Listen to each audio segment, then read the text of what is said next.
ನಮಸ್ಕಾರ ವೀಕ್ಷಕರೇ, on spot ನ್ಯೂಸ್ಗೆ ಸ್ವಾಗತ. ನಾನು ಸಂಗೀತ.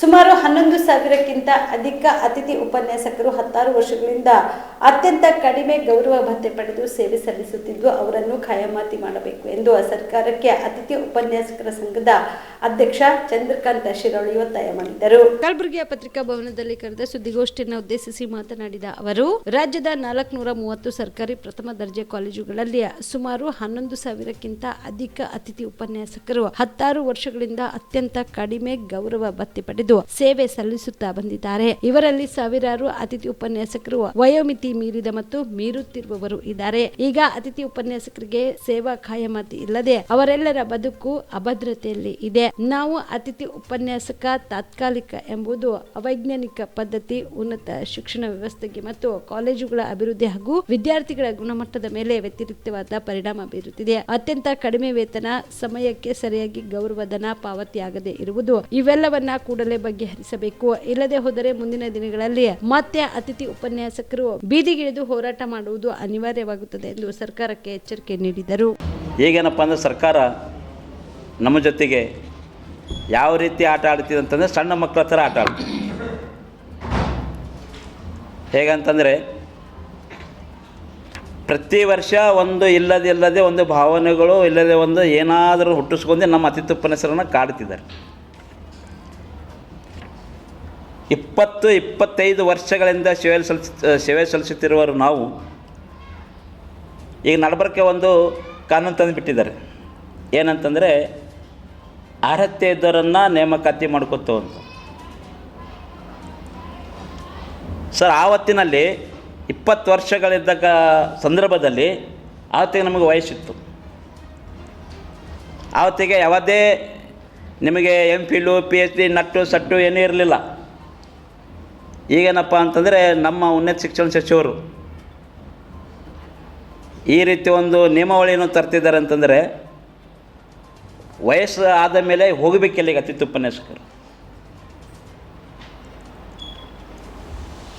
ನಾವು ಇದು ಖಂಡನೆ ಮಾಡ್ತೇವೆ ಸರ್ಕಾರಕ್ಕೆ.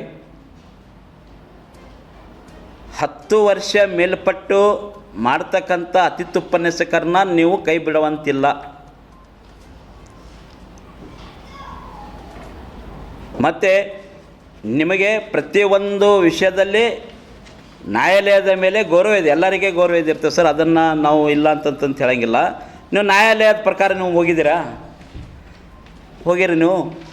ಆವತ್ತಿನಲ್ಲಿ ಕುಮಾರ್ ನಾಯಕ ವರದಿ ಪ್ರಕಾರ, ಈಗ ಉನ್ನತ ಶಿಕ್ಷಣ ಸಚಿವರು ಕುಮಾರ್ ನಾಯಕ ವರದಿ ಪ್ರಕಾರ 2018 ಸಾಲಿನಲ್ಲಿ ಯಾರು ಕ್ವಾಲಿಫೈಡ್ ಇದ್ದಾರೆ ಅವರನ್ನು ತಗೋಬೇಕಂತಕ್ಕಂಥ ನಿಯಮಾವಳಿಯನ್ನು ಹೊಲಿಸಿದ್ದಾರೆ ಅಂತ ಹೇಳ್ತಾರೆ.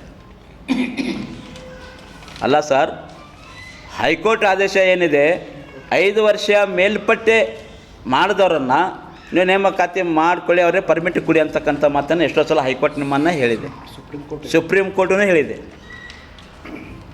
ನೀವು ಮಾಡಿದ್ದೀರಾ?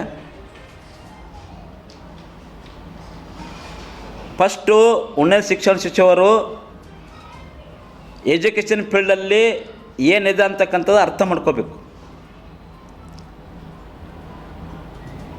ಸರ್ಕಾರ ಯಾರನ್ನು ಉನ್ನತ ಶಿಕ್ಷಣ ಸಚಿವರನ್ನ ನೇಮಕಾತಿ ಮಾಡಬೇಕಂತಂದರೆ ಅವರಿಗೆ ನಮ್ಮ ಶಿಕ್ಷಣದ ಬಗ್ಗೆ ಪ್ರಜ್ಞೆ ಇರಬೇಕು.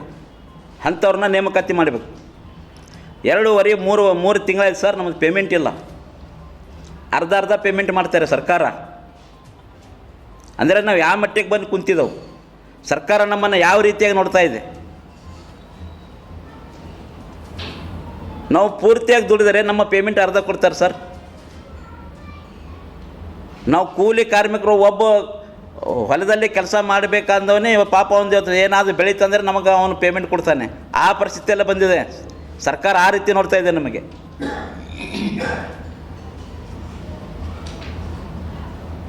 ಹಾಗಾಗಿ ನಮ್ಮದು ಬೇಡಿಕೆ ಇಷ್ಟೇ ಸರ್, ನೀವು ಒಂದು ವೇಳೆ ಸರ್ಕಾರ ಇದೇ ರೀತಿ ಮುಂದುವರೆದರೆ ನಾವು ಅತಿಥಿ ಉಪನ್ಯಾಸಕರು ಬೀದಿಗೆ ಬರೋದಂತ ಗ್ಯಾರಂಟಿ ಸರ್.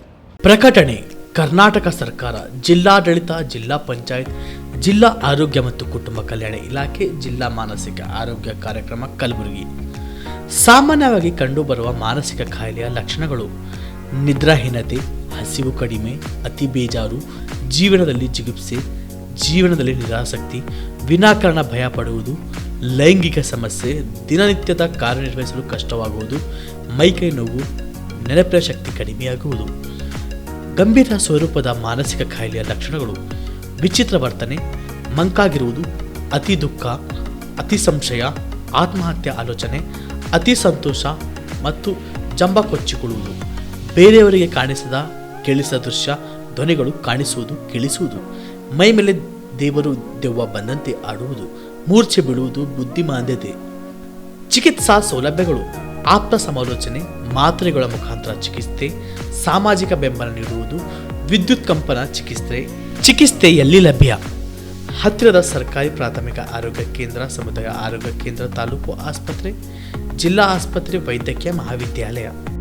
ಮನೋಚೈತನ್ಯ ಕಾರ್ಯಕ್ರಮ: ಜಿಲ್ಲಾ ಮಾನಸಿಕ ಆರೋಗ್ಯ ಕಾರ್ಯಕ್ರಮ ಜಿಲ್ಲಾ ಆರೋಗ್ಯ ಮತ್ತು ಕುಟುಂಬ ಕಲ್ಯಾಣ ಇಲಾಖೆ ಕಲಬುರಗಿ ವತಿಯಿಂದ ಪ್ರತಿ ತಿಂಗಳು ತಾಲೂಕು ಆಸ್ಪತ್ರೆಯಲ್ಲಿ ಮಾನಸಿಕ ಆರೋಗ್ಯ ಚಿಕಿತ್ಸಾ ಶಿಬಿರ ನಡೆಸಲಾಗುವುದು. ಪ್ರತಿ ತಿಂಗಳು ಮೊದಲನೇ ಮಂಗಳವಾರ ತಾಲೂಕು ಆಸ್ಪತ್ರೆ ಆಳಂದ್, ಪ್ರತಿ ತಿಂಗಳು ಎರಡನೇ ಮಂಗಳವಾರ ತಾಲೂಕು ಆಸ್ಪತ್ರೆ ಚಿಂಚೋಳಿ, ಪ್ರತಿ ತಿಂಗಳು ಮೂರನೇ ಮಂಗಳವಾರ ತಾಲೂಕು ಆಸ್ಪತ್ರೆ ಚಿತ್ತಾಪುರ, ಪ್ರತಿ ತಿಂಗಳು ನಾಲ್ಕನೇ ಮಂಗಳವಾರ ತಾಲೂಕು ಆಸ್ಪತ್ರೆ ಸೇಡಂ, ಪ್ರತಿ ತಿಂಗಳು ಎರಡನೇ ಶುಕ್ರವಾರ ತಾಲೂಕು ಆಸ್ಪತ್ರೆ ಅಫಜಲ್ಪುರ್, ಪ್ರತಿ ತಿಂಗಳು ಮೂರನೇ ಶುಕ್ರವಾರ ತಾಲೂಕು ಆಸ್ಪತ್ರೆ ಜವರ್ಗಿ, ಪ್ರತಿ ತಿಂಗಳು ಹುಡುಬೆಯದ್ದು ದೇವಲ ಗಾಡ್ಗಾಪುರಿನ ಸಂಗಮ ದೇವಸ್ಥಾನದ ಚಿಕಿತ್ಸೆ ನೀಡಲಾಗುವುದು. ರಾಜ್ಯಾದ್ಯಂತ ದೂರವಾಣಿ ಟೆಲಿ ಮಾನಸಿಕ ಆರೋಗ್ಯಕ್ಕೆ ನೆರವು ಮತ್ತು ಸಂಕೀರ್ಣ ನೆಟ್ವರ್ಕ್ ಟೆಲಿ ಮಾನಸ. ಟೋಲ್ ಫ್ರೀ ದೂರವಾಣಿ ಸಂಖ್ಯೆ 144161800891 14416. ಯಾರು ಕರೆ ಮಾಡಬಹುದು? ವ್ಯಥೆಗೆ ಒಳಪಟ್ಟವರು, ಪರೀಕ್ಷಾ ಒತ್ತಡಕ್ಕೊಳಗಾದವರು, ಕೌಟುಂಬಿಕ ಕಲಹದಿಂದ ನರಳುತ್ತಿರುವವರು, ಮದ್ಯ ಮತ್ತು ಮಾದಕ ವಸ್ತು ವ್ಯಸನದ ಸಮಸ್ಯೆಯಲ್ಲಿ ಸಿಲುಕಿರುವವರು, ಜ್ಞಾಪಕ ಶಕ್ತಿ ತೊಂದರೆಯುಳ್ಳವರು, ಆರ್ಥಿಕ ಒತ್ತಡದಲ್ಲಿರುವವರು, ಇತರೆ ಯಾವುದೇ ಮಾನಸಿಕ ಆರೋಗ್ಯದ ಸಮಸ್ಯೆಯಿಂದ ಬಳಲುತ್ತಿರುವವರು.